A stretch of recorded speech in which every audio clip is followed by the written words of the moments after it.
गुरुर्विष्णू गुरुर्देवो महेश्वरः गुरु साक्षात् परब्रह्म तस्मै श्री गुरवे नमः।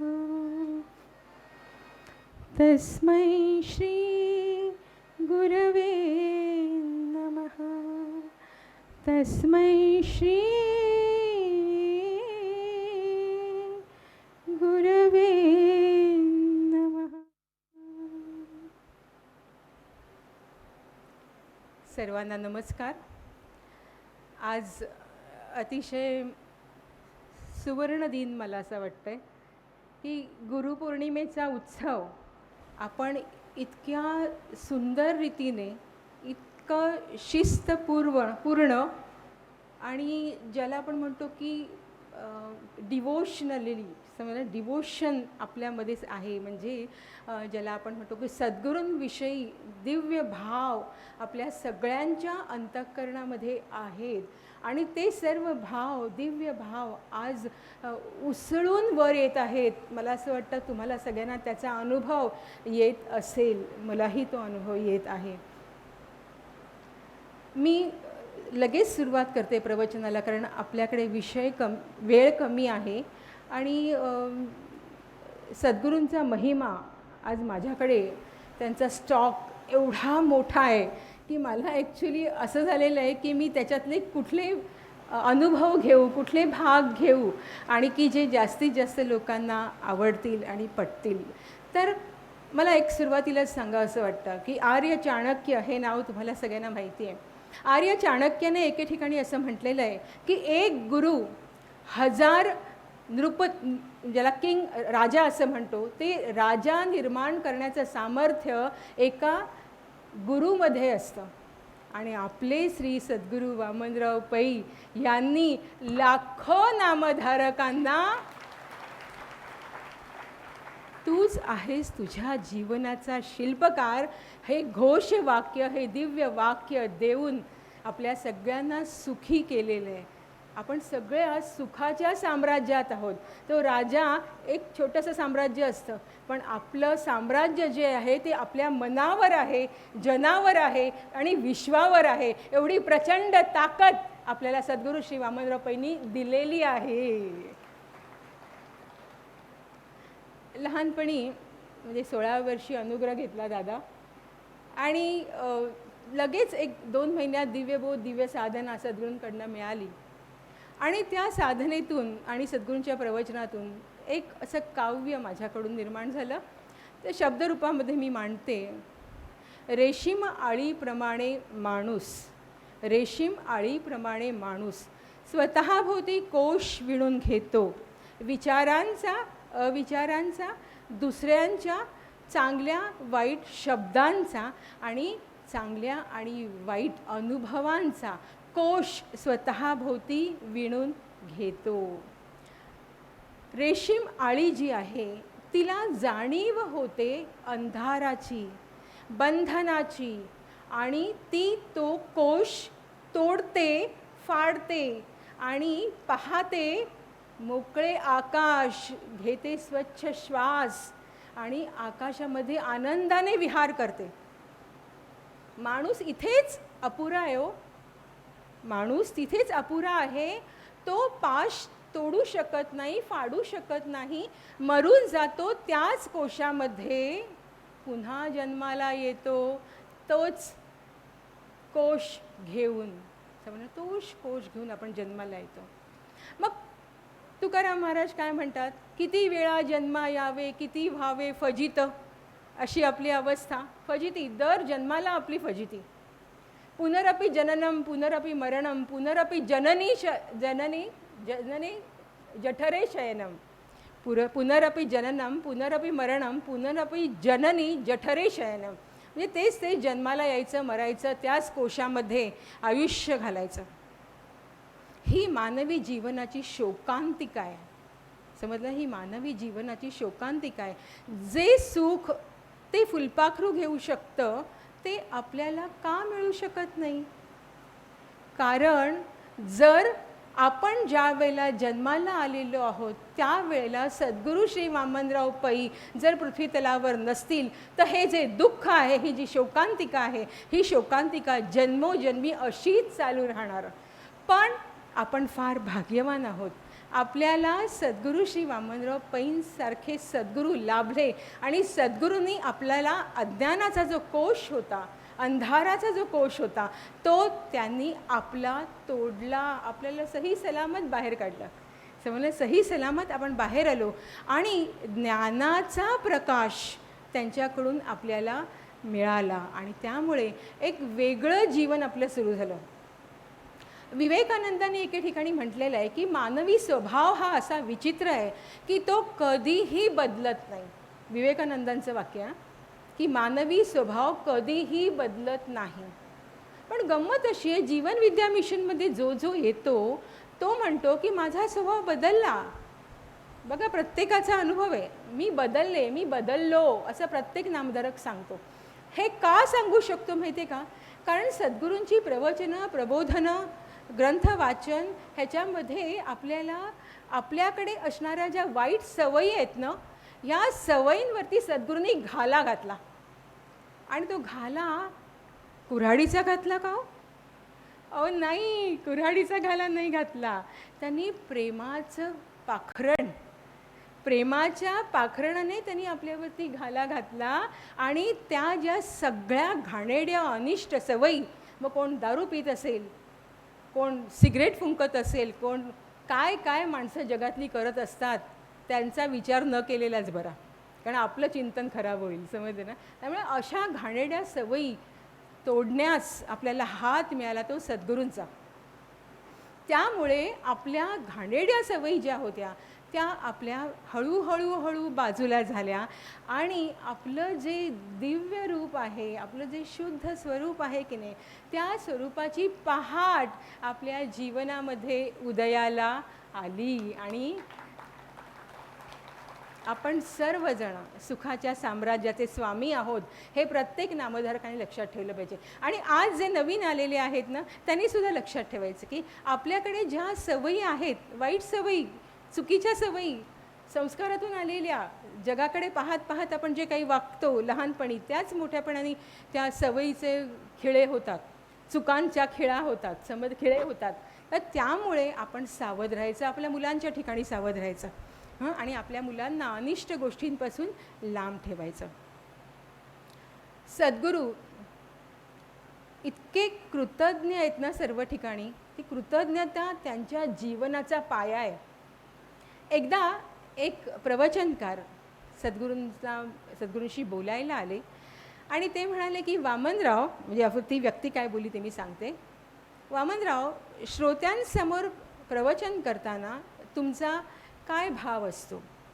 सद्गुरूंनी त्यांना प्रतिप्रश्न विचारला, तुमचा काय भाव असतो?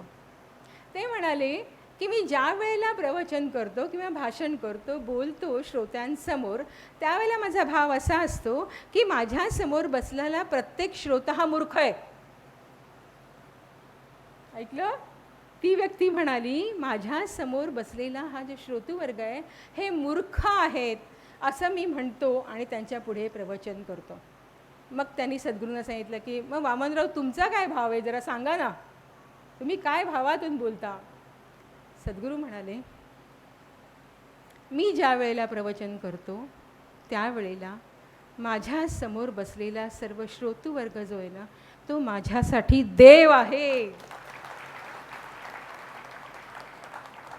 माझं प्रवचन हे त्यांचा नैवेद्य आहे, तो त्यांचा नैवेद्य आहे आणि तो नैवेद्य खाऊन माझ्या श्रोतूवर्ग तृप्त होणे हे माझं कर्तव्य आहे आणि हा माझा भाव आहे. म्हणजे कृतज्ञता हा सद्गुरूंच्या जीवनाची बैठक आहे आणि म्हणून ते आपल्याला सांगतात की कृतज्ञ व्हा, कृतज्ञ व्हा, कृतज्ञ राहा. आणि खरोखरच ज्या ज्या वेळेला सद्गुरूंनी जे जे सांगितलं त्याचं लक्षात घेतलं, ते जर आचरणात आणलं तर खरोखर तो जो अंधार आहे ना तो आपल्यापासून असा लांब जातो आणि प्रकाश आपल्याकडे जो यायला लागतो समजलं ना. तर तो प्रकाश कसा येतो, कसं सद्गुरूंचं मार्गदर्शन आपल्याला मिळतं ते आपल्याला हळूहळू हळू लक्षात येतं. समजलं ना. आणि असा सुंदर भाव सद्गुरूंचा. खरोखर लहानपणी मी सद्गुरूंचं प्रवचन मी 4 वर्षाची असल्यापासून मी ऐकत आलेली आहे नाही ते. आणि काय सद्गुरूंचं प्रेम, ओ परमेश्वरा, समजलं. दिव्य प्रेम, निरपेक्ष प्रेम, अनकंडिशनल लव ज्याला आपण म्हणतो, निरपेक्ष प्रेमाची बरसात सद्गुरू आपल्या शिष्यांवर करत असतात. कृतज्ञता विषय माझा आहे आत्ता. कृतज्ञता, जे नामधारक कार्य करायचे, पूर्वीचे मी सांगते तुम्हाला, जे नामधारक कार्य करायचे आणि कालांतराने निसर्ग ते जर कालावश झाले तर त्यांचा स्मृती दिवस, म्हणजे ज्या दिवशी मृत्यू होतो त्याचा स्मृती दिन सद्गुरू साजरा करायचे. किती शिष्यांविषयी कृतज्ञता, बापरे, असं कुठे पाहायला मिळेल का? कुठे नाही, कुठे. फक्त सद्गुरू आणि फक्त नाम संप्रदाय मंडळ तेव्हाच, आणि आजचं जीवन विद्या मिशन, हे जे काही आहे हे अलौकिक आहे. अरे सद्गुरू स्वतः, तुम्हाला सांगू का, एकदा एक नामधारक असेच एक होते, वयस्कर होते, सद्गुरू लहान होते, आणि ते म्हणाले की वामनराव, आम्हाला एवढं माहिती आहे, वयाच्या 28व्या वर्षी तुम्ही अनुग्रह घेतला नारायण महाराजांचा, आणि तेव्हापासून तुम्ही साधना करायला सुरुवात केलीत, आणि अतिशय थोड्या काळामध्ये तुम्ही खूप प्राप्त करून घेतलं. मी विचार करायला लागले, माझं मन लहान होतं, मी छोटी होते, तरी मी विचार करायला लागले. म्हटलं 28व्या वर्षी अनुग्रह घेऊन सद्गुरूंची अध्यात्माला सुरुवात झाली? नाही नाही नाही नाही नाही नाही, सद्गुरूंची साधना गेल्या जन्मामध्येच पूर्ण झाली होती. समजलं ना. सद्गुरूंना गेल्या जन्मातच साक्षात्कार झाला होता, आणि म्हणूनच ह्या जन्मात उर्वरित कार्य जे त्यांचं होतं ते उर्वरित कार्य पूर्ण करण्यासाठी ते आले, आणि त्यांनी आपल्याला भरभरून दिलं. समजलं. सद्गुरूंनी आपल्याला भरभरून दिलं, तृप्त केलं सद्गुरूंनी आपल्याला. आणि मला पूर्ण खात्री आहे की हे सद्गुरू आपल्याला जन्मोजन्मी लाभणार आहेत, आणि म्हणूनच ते पुढे गेले. तर सगळी व्यवस्था करायला सद्गुरू पुढे गेलेले आहेत, आणि आपण परत जाऊन त्यांच्यामध्येच सामावणार आहोत, त्यांच्यामध्येच विलीन व्हायचं आहे. हे आपण सगळ्यांनी लक्षात ठेवलं पाहिजे. सद्गुरूंचं महात्म्य, समजलं ना. अरे काय सांगू, किती सांगू. माझ्याकडे एवढी गाठोडी भरलेली आहेत, समजलं, एवढी गाठोडी भरलेली आहेत. फक्त मी विचार करते की मला त्याच्यात ते थोडंसंच बोलायचं आहे, थोडाच वेळ आहे माझ्याकडे, थोड्या वेळात मला जास्तीत जास्त सद्गुरूंविषयी जितकं बोलता येईल तेवढं मी बोलण्याचा प्रयत्न करणार आहे. सद्गुरूंचं जे लेखन आहे, समजलं ना, सद्गुरूंनी जे लेखन केलेलं आहे, ग्रंथ सद्गुरूंचे आहेत ना, अरे काय त्या ग्रंथांविषयी बोलावं. सद्गुरूंचे ग्रंथ म्हणायला ग्रंथ आहेत, आणि अनुभवायला काय माहिती आहे का, ते त्यांचं मनोगत आहे. सद्गुरूंचं मनोगत आहे. सद्गुरू जे जीवन जगले, समजा सद्गुरूंनी जो अनुभव घेतला, तो सगळा अनुभव सद्गुरूंच्या ग्रंथांमध्ये आपल्याला पाहायला मिळतो. सद्गुरूंचे ग्रंथ वाचताना तुम्ही अनुभव घ्या की सद्गुरूंचे ग्रंथ वाचताना आपल्याला असं वाटतं की सद्गुरू आपल्याशी बोलतायत. वाटतंय ना. तुम्ही ज्या वेळेला सद्गुरूंचे ग्रंथ वाचता ना, त्यावेळेला पुस्तक वाचतो असं नाही बघायचं, ही भूमिका नाही, हे सद्गुरू मला शिकवतायत, हे मला सांगतायत. ह्या भूमिकेतून जर सद्गुरूंच्या ग्रंथांचं वाचन केलं ना, इतका आनंद मिळतो, आणि अशी जाणीव होते आपल्याला की अरे हे सद्गुरू राया, तू अगदी माझ्या जवळ आहेस, इतका जवळ आहेस की माझं नाकसुद्धा लांब आहे, इतका तू माझ्या जवळ आहेस, माझ्या हृदयात आहेस. ही अनुभूती आपल्याला सद्गुरूंचे ग्रंथ वाचताना आपल्याला होते. तसंच सद्गुरूंचे प्रवचन ऐकताना 25 ते 30 हजार लोकांचे कान तृप्त करण्याचं सामर्थ्य सद्गुरूंच्या प्रवचनामध्ये. इतके अलौकिक शब्द. मी नेहमी सद्गुरूंचं वाचन करते, अमृत मंथन, अमृत तुषार ज्या वेळेला वाचते ना, तर एकदा असंच माझ्या डोक्यात आलं, काहीतरी एक अमृत तुषार म्हटलं, आपण हा थोडासा बदलूया. अरे इतकं वेगळं वाटलं, इम्बॅलन्स वाटलं. एक सुद्धा शब्द सद्गुरूंचा अमृत मंथन, अमृत तुषार कुठल्याही ग्रंथातनं आपण बदलून दुसरा शब्द वापरू शकत नाही. एवढं त्यांचं लेखन तोला मोलाचं आणि समर्पक आहे. बोललं समर्पक आहे. इतके सद्गुरूंचे ग्रंथ अनमोल आहेत, अनमोल आहेत. मला लहानपणी म्हणजे वयाच्या 16व्या वर्षी सद्गुरूंच्या ग्रंथांविषयी बोल वंदना असं मला सद्गुरू सांगायचे. आणि मग किती बोलू आणि किती नको असं मला, असं ते सद्गुरूंचे ग्रंथ अनमोल. ती भाषा सद्गुरूंची प्रवचनाची आणि ग्रंथांची भाषा, त्याच्याबद्दलही मला सांगावं असं वाटतं. हे दोन्ही जे आहे त्यांचं प्रवचन आणि त्यांचं लेखन, भाषा एकदम सोपी, भाषा एकदम सोपी, कुठेही कठीण नाही हो, कुठेही कठीण नाही. आणि मग मला एक दिवस लक्षात आलं, आईन्स्टाईन सायंटिस्ट, शास्त्रज्ञ आईन्स्टाईन, त्याने एके ठिकाणी म्हटलं आहे, विद्वान मास्टर ऑफ द सब्जेक्ट कोण आहे? एखाद्या विषयाचा खरा मास्टर कोण असेल? तर त्यांनी सांगितलं की तो जे बोलतो किंवा लिहितो ते 8 वर्षाच्या मुलाला सुद्धा समजेल अशी ज्याची भाषा, तो खरा विद्वान. कळलं ना? म्हणजे आपले सद्गुरू काय ग्रेट. असतील बहु होतील बहु परी या सम हा, ह्या सम हा, ह्याच्यासारखा दुसरा नाही हो, सद्गुरू रायांसारखा दुसरा नाही. लहानपणी आमच्या घरामध्ये खूप पाहुणे यायचे.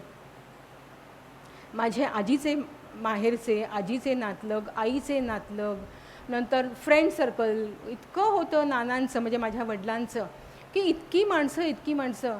आणि त्यामुळे काय व्हायचं मी, ते अशी माणसं यायची तर ते सांगायचे, मी अमुक गुरूंचा शिष्य, मी तमुक गुरूंचा शिष्य, असं अगदी अभिमानाने सांगायचं. वा. तर मग नाना थोडंसं त्यांना बोलतं करायचे आणि मी कान देऊन ऐकायची. आणि लक्षात यायचं की सद्गुरू, त्यांचे जे सद्गुरू आणि ती व्यक्ती, जमीन आसमानाचा फरक. आणि आपले सद्गुरू आम्हाला काय सांगायचे, तुम्ही सगळे वामनराव पै व्हा, मी एकटा किती कार्य करणार, मला 100 वामनराव पै पाहिजेत, मला 1000 वामनराव पै पाहिजेत. म्हणजे ते सद्गुरू, जे दुसरे सद्गुरू, ते आपल्या शिष्यांमध्ये आणि स्वतःमध्ये अंतर ठेवायचे. मी कोणीतरी वेगळा आहे आणि तुम्ही लहान आहात. आणि सद्गुरूंनी प्रत्येक लहानातल्या लहानाला महान आणि मोठं करण्याचं एक किमया केली आहे सद्गुरूंनी. आणि प्रत्येकाला महान केलं आहे हो, आणि प्रत्येकावर किती प्रेम. लहानपणी मला काय वाटायचं माहिती आहे का, सद्गुरू फक्त माझ्यावर प्रेम करतात, कारण मी गाणं म्हणते, मी भाषण करते, मी प्रवचन करते, मी चांगली दिसते आणि सद्गुरूंना मी आवडते. आणि म्हणून नंतर नवीन नामधारक येतात, प्रत्येकावरती तसंच प्रेम करतात. म्हटलं अरे बापरे, म्हणजे सद्गुरूंच्या हृदयामध्ये प्रेम किती आहे. माझ्या आई फक्त माझ्यावर आणि ताईवर प्रेम करते. माझी आई, तिला जर शेजारची कोण छोटी मुलगी आली तर आई म्हणायची, तू घरी जा आता, कारण मला विद्यावंदनाला खायला घालायचं आहे, जा आता जा, टाटा.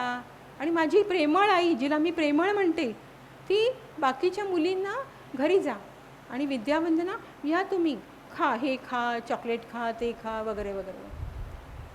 सद्गुरूराया फक्त प्रल्हाद दादा आणि मालनताईचे बाबा नव्हते, किंवा माई पण, त्या दोघांचेच आई वडील ते दोघं नव्हते, तर अख्ख्या विश्वाचे, ते अख्ख्या विश्वाचे सद्गुरू आणि आई बाबा, समजलं ना. आणि इतकं ते मला गोड वाटलं लहानपणी. आणि मी म्हणायचे की सद्गुरूंच्या हृदयामध्ये जर आपल्याला प्रवेश करायचा आहे ना, तर ह्याला ढकलून त्याला ढकलून, ह्याला पाडून त्याला पाडून जायची गरज नाही. अरे सद्गुरूंचं हृदय इतकं विशाल आहे. एक छोटीशी शिडी लावा. कसली शिडी लावा? नामस्मरणाची, साधनेची, प्रेमाची, वात्सल्याची, कृतज्ञतेची शिडी लावा आणि सद्गुरूंच्या हृदयामध्ये तुम्ही प्रवेश करू शकता. इतकं सद्गुरूंचं हृदय विशाल आहे, माहिती आहे, इतकं विशाल आहे. इट्स ओपन, समजलं, anybody can enter in his heart. इतकं सद्गुरूंचं हृदय जे आहे, हे इतकं हृदय सद्गुरूंचं विशाल आहे. तर त्यावेळेला जी माणसं यायची आमच्या घरी, तर मला असं कळलं की काही सद्गुरू त्यांच्या साक्षात्कारी आणि असे साधना करणारे की साधनेला बसल्यावरती असे 20-25 एवढे एवढे दगड आपल्याजवळ ठेवायचे, छोटे छोटे दगड आपल्याजवळ ठेवायचे. का दगड ठेवायचे? मी त्यांना विचारलं की दगड कशाला? तर त्यांनी सांगितलं की ते साधना करताना कोणी त्यांना डिस्टर्ब करू नये, आणि डिस्टर्ब करायला जर कोणी आलं तर एक खडा उचलायचा आणि त्याला मारायचा, म्हणजे तो पळून जाणार. असे सद्गुरू. आणि आपले सद्गुरू, अरे ये ये ये, वंदना ये ये ये ये, हां, ललित ये ये ये, सुजित ये ये ये, सगळ्यांना ये ये ये ये. हां, काय बात आहे, सगळ्यांना. मग मी सद्गुरूंना माझ्या मनात आलं, माहिती आहे, माझे सद्गुरू ही माऊली आहे, माऊली ही खरी जगाची माऊली आहे. समजलं, खरी जगाची माऊली आहे. कारण आई फक्त 2 मुलांवर प्रेम करते, 2, 3, 4 मुलांवर प्रेम करते, पण ही जी आहे ही विश्वाची माऊली आहे. हिच्या अंतःकरणामध्ये सगळ्यांसाठी प्रेम आहे, आदर आहे, कृतज्ञता आहे. समजलं, कृतज्ञता आहे प्रत्येकासाठी. हे मला जाणवायचं. आणि गुरुपौर्णिमेच्या दिवशीनं बापरे, सद्गुरूंचा मुखचंद्र इतका तेजस्वी दिसायचा, इतका तेजस्वी, आणि डोळ्यातून त्यांच्या पूर्ण प्रेम ज्याला आपण म्हणतो ना, ते प्रेम बरसत राहायचं, प्रेम बरसत राहायचं.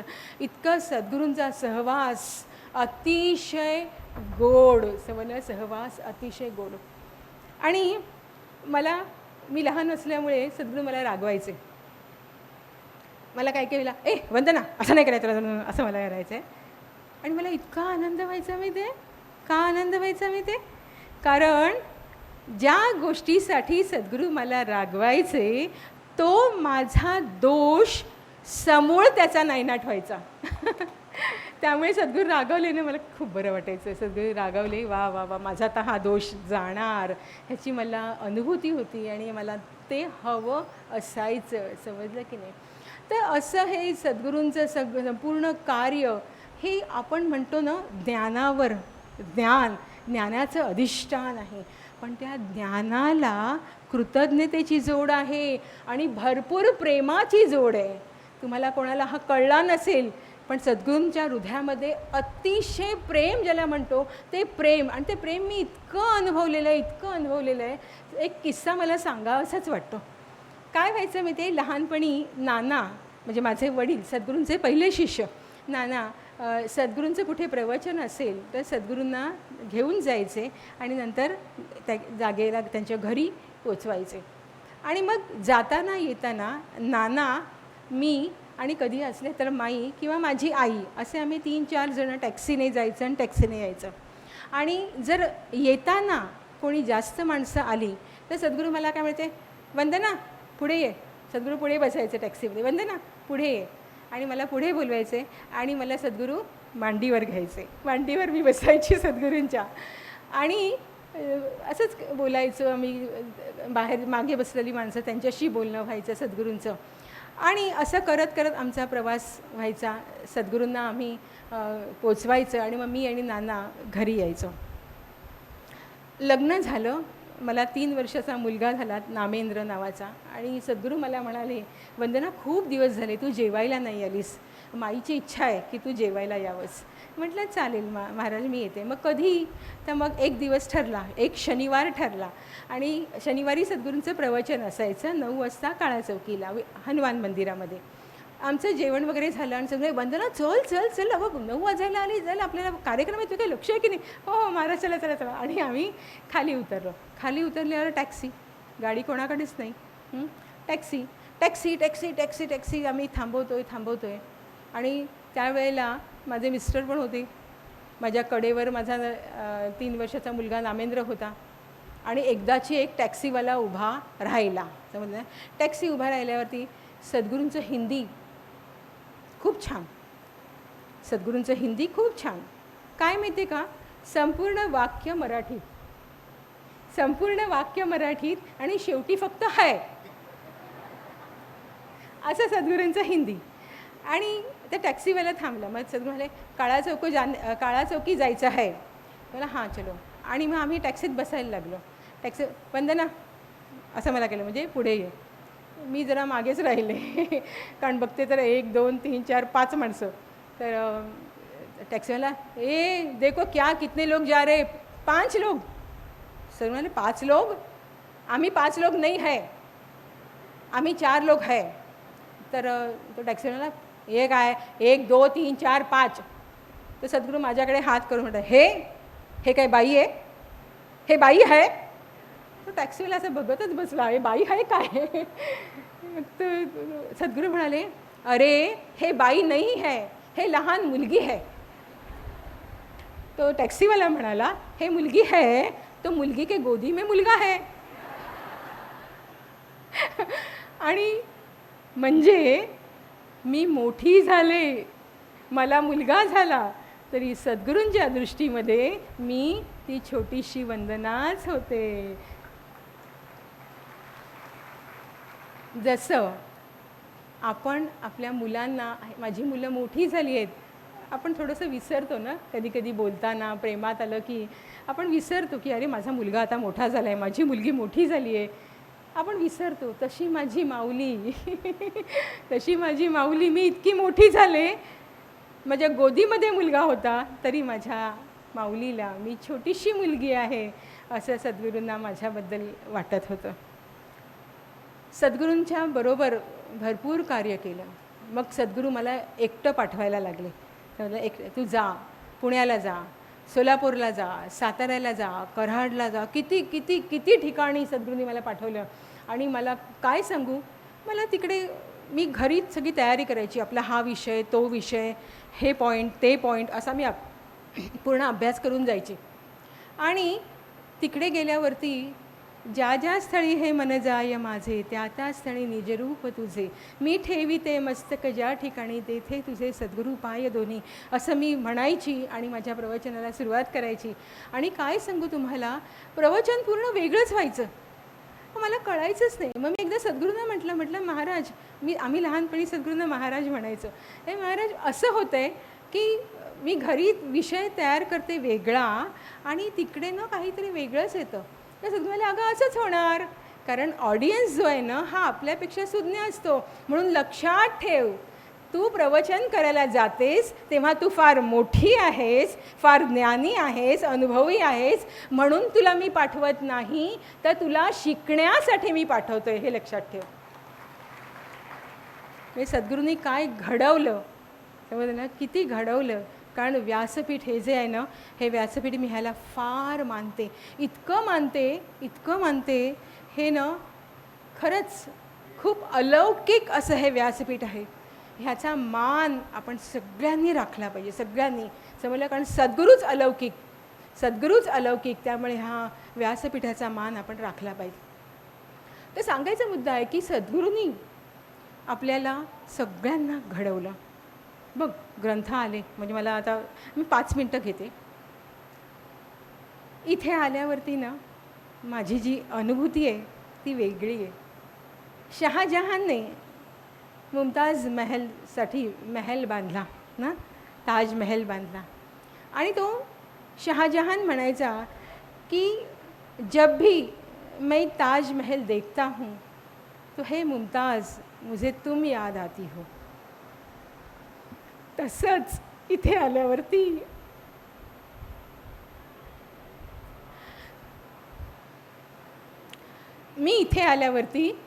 कणाकणात आणि क्षणाक्षणाला मला सद्गुरू दिसतात. इतकं हे व्यासपीठ किंवा हे इतकं जे ज्ञानपीठ आहे इतकं सुंदर आहे. ह्याच ज्ञानपीठाबद्दल मला एक तुम्हाला सांगावं असं वाटतं. नाना 1954 साली नाही, 74 साली खूप आजारी पडले होते. डॉक्टर म्हणाले होते हा माणूस संपला. 13 दिवस नाना बेशुद्ध होते. 13व्या दिवशी सद्गुरू आले हॉस्पिटलमध्ये. म्हणजे ते नेहमीच येत होते, पण एक दिवस ताईने फोन केला. ताई रडत ताई सद्गुरूंना सांगत होती की सद्गुरू डॉक्टर म्हणत आहेत की हे नानांचं शेवटचे क्षण आहेत आणि हे आता संपणार. आणि त्यावेळेला मी काहीतरी 15-16 वर्षाची होती, ताई 17-18 वर्षाची होती. आणि सद्गुरू आले, ऑफिसमधनं आले आणि तडक त्यांच्या ICUमध्ये गेले. ICUमध्ये गेल्यावरती मी घाबरले, कारण ती नर्स जी होती ती फार तापट होती आणि सगळ्यांना हकलून काढायची. म्हटलं ही नर्स सद्गुरूंना काहीतरी बोलेल म्हणून त्यांच्या मागोमाग मी गेले. तर सद्गुरूंनी त्या ICUचा पडदा असा बाजूला केला आणि एक टक 10 मिनटं नानांकडे नुसते बघत होते असे. त्यांची पापणी पण हलत नव्हती. मी त्यांच्या मागे गेले, माझ्या मागे काजळे काका आले. आम्ही दोघंही त्यांच्या मागे आणि शांत. आणि ती नर्स अशी उभी राहिली. मी तिला म्हणजे जी आम्हाला भीती होती की आता ही काहीतरी बडबड करेल, ती एकदम अशी स्तब्ध, कोणीतरी जादू करावी तशी. आणि ते 10 मिनटं झाले, सद्गुरू आम्हा कोणाशी बोलले नाहीत आणि त्यांच्या वाहना घालून सद्गुरू परत कामावरती निघून गेले. म्हणजे आणि नंतर नाना पूर्ण बरे झाले. सद्गुरू नानांबद्दल सगळ्यांना सांगायचे, आमचे हे मुळे आहेत ना, हे यमाला टाटा करून आलेत. ते म्हणायचे आमचे मुळे यमाला टाटा करून आलेले आहेत. आणि शेवटी सद्गुरू किती वर्ष आजारी होते, कॅथेटर लावून फिरत होते, त्याला सांभाळत होते एखाद्या दागिन्यासारखं. हां, एखाद्या माणसाने कसं चिडचिड केली असती ना, काय नाही, शांत, समजलं, शांत. किती दिव्यत्व त्यांच्यापाशी, शांतपणे सद्गुरू ते सांभाळलं. 10 वर्ष, 40 दिवस हॉस्पिटलमध्ये झुंज, समजलं ना. आणि तोपर्यंत ज्ञानपीठ काय झालं, आकाराला आलं, ते साकार झालं, त्याचं उद्घाटन झालं. आणि त्याच्यानंतर सद्गुरूंनी आपलं प्राणज्योत स्वतः मालवली. स्वतः त्यांच्या हातामध्ये ती जी काही सिद्धी होती, आपले सद्गुरू, माहिती नसेल तुम्हाला, सद्गुरू सिद्ध पुरुष होते. अनेक सिद्धी त्यांच्याकडे होत्या. यमाला टाटा करायला लावणारे सद्गुरू, स्वतःचा मृत्यू त्यांनी काय केलं होतं, कंट्रोल केला होता. समजलं, कंट्रोल केला होता, थांबवला होता. यमाला टाटा करायला लावला आणि इथे यमाला थांबवणारे जगातले एकमेव सद्गुरू श्री वामनराव पै. तर अशा रीतीने सद्गुरू महिमा अगाध आहे, अगाध. समजलं की नाही, किती बोलू आणि किती नको असं माझं आहे. म्हणून मी पॉईंट सगळे डोक्यात ठेवले होते की फक्त एवढंच बोलायचं. जास्त बोलायला लागलं तर माझं खूप होईल. समजलं ना, 20 मिनटात आपल्याला थांबवायचं आहे. आता हे सद्गुरूंचे ग्रंथ माझ्या हातामध्ये आहेत. तर मी तर म्हणते हे एक दैवी चमत्कार आहे. सद्गुरूंचे ग्रंथ दैवी चमत्कार. प्रत्येक माणसाच्या हृदयाला हात घालणारे सद्गुरूंचे ग्रंथ आणि त्यातील शब्द आहेत. तर हे ग्रंथ आपल्या संग्रही ठेवा. संग्रही ठेवा म्हणजे कपाटात ठेवू नका. हे कपाटाचं धन नाही, हे हृदयाचं धन आहे. हे आपल्या मेंदूचं धन आहे, मेंदूचं खाद्य आहे. ह्या मेंदूला खाद्य द्या सद्गुरूंच्या ग्रंथांचं आणि आपण आपलं जीवन सुखाचं करूया. अनेक लोकांचं मला सद्गुरूंनी दादा परमिशन दिली होती, तू इतर संतांचे ग्रंथ वाच. सद्गुरूंनी मला परमिशन दिली होती, इतर संतांचे ग्रंथ वाच. इतर संतांचे ग्रंथ वाचले. सद्गुरू मला तुला ह्याचं कसं वाटलं, त्याचं कसं वाटलं. म्हटलं सद्गुरू राया, तुमचे ग्रंथ वाचल्यानंतर सगळे ग्रंथ मला लंगडे वाटले. हो सद्गुरू राया, लंगडे येतो. असं सद्गुरूंनी जे परिपूर्ण शिकवलेलं आहे ना आपल्याला, प्रपंच, परमार्थ, बारीक सारीक गोष्टी. मी सद्गुरूंवर टॅक्सीत बसायची ना, तर छत्री मोठी पूर्वीची अशी मी धरायची. सद्गुरू म्हणते ना, अशी छत्री नको धरूस, छत्री अशी धर. आणि अशा रीतीने मला डाव्या हाताला छत्री कशी धरायची हे मला सद्गुरू शिकवलं. छत्री कशी धरायची हातात आणि ईश्वर कसा धरायचा हृदयात, असा मोठा पल्ला गाठवणारे सद्गुरू श्री वामनराव पै यांना त्रिवार त्रिवार त्रिवार वंदन. जाता जाता एक मला सांगायचं आहे, जाता जाता एक मला सांगायचं काय माहिती आहे का, सद्गुरू देहाने आता नाही आहेत. सद्गुरू देहाने आपल्या आता नाही आहेत. तर आता काय ना, खूप जणांना असं म्हणत येत असेल, मग तुमच्या ज्या शाखेतले प्रवचनकार आहेत, प्रबोधक आहेत, तर त्यांनाच आपण सगळं सर्वे सर्व हा मानून मोकळे होतात. हो लोक नाही. सर्वे सर्व हा मानायचं असेल तर एक सूर्यप्रकाश उगवतो आहे आणि तो सूर्यप्रकाश म्हणजे प्रल्हाद दादा. मी प्रल्हाद दादाला लहानपणापासून पाहत आलेली आहे. सद्गुरूंचं आणि माईंचं प्रल्हाद दादावरती विशेष प्रेम. मला तुम्ही सांगा, आम्ही जे प्रबोधक आहोत, ह्या प्रबोधकांमध्ये प्रल्हाद दादांसारखं व्यक्तिमत्व कोणाचं आहे? आहे नाही. प्रल्हाद दादांसारखा अभ्यास कोणाचा आहे? आहे नाही. समजलं की नाही? आणि तुम्ही म्हणाल प्रल्हादाचं शिक्षण कोणाचं आहे नाही. तुम्ही म्हणाल की नाही हो हे थोडे आहेत ते आहेत ते ते ते ते ते प्रल्हाद ते सद्गुरूंचे पुत्र आहेत. सद्गुरूंचे पुत्र आहेत का नाही. आणि ते सद्गुरूंचे पुत्र म्हणजे प्रल्हाद दादा. लक्षात ठेवा, लक्षात ठेवा. तुम्ही मला आम्ही सद्गुरू कृपेने आणि त्यांच्या साधनेने वगैरे आम्ही तरलो, आम्ही फार महान झालो. अहो तुम्ही महान झालात हो. तुमच्या मुलांचा विचार करा, तुमच्या मुलांचा विचार करा, तुमच्या पुढच्या पिढीचा विचार करा. आणि आपल्याला देहधारी सद्गुरू जर हवे असतील तर ते ज्ञानसूर्य आपल्या पुढे आहे. समजलं ना? तुम्ही प्रल्हाद दादांची प्रवचनं ऐका. एवढी सच्चित आनंद हा क्लिष्ट विषय अतिशय सोप्या शब्दात आईन्स्टाईनने सांगितलं त्या शब्दात प्रल्हाद दादा सच्चिदानंद स्वरूप वर्णन करून राहिलेले आहेत. सुखाचा शोध बोध वगैरे वगैरे विषय त्यांचे इतके सुंदर चाललेले आहेत. आणि मला पूर्ण खात्री आहे की आपले ज्ञानसूर्य सद्गुरुपुत्र श्री प्रल्हाद दादा आहेत. हे कदापि विसरू नका. आणि प्रल्हाद दादांना आपण संपूर्ण मनाने आत्मतत्वाच्या अंगाने समजलं ना त्यांना भक्कम करायचं. समजलं ना? प्रल्हाद दादा पुढे आलेच पाहिजेत. प्रल्हाद दादांचं नाव मोठं झालंच पाहिजे. जीवन विद्येचा ज्ञान पताका जी आहे ती ज्ञान पताका प्रल्हाद दादांच्या हातामध्ये फडकलीच पाहिजे. आणि त्याच्या पाठीमागे आपण सगळ्यांनी उभं राहायचंय. जय सद्गुरू, जय जीवन विद्या.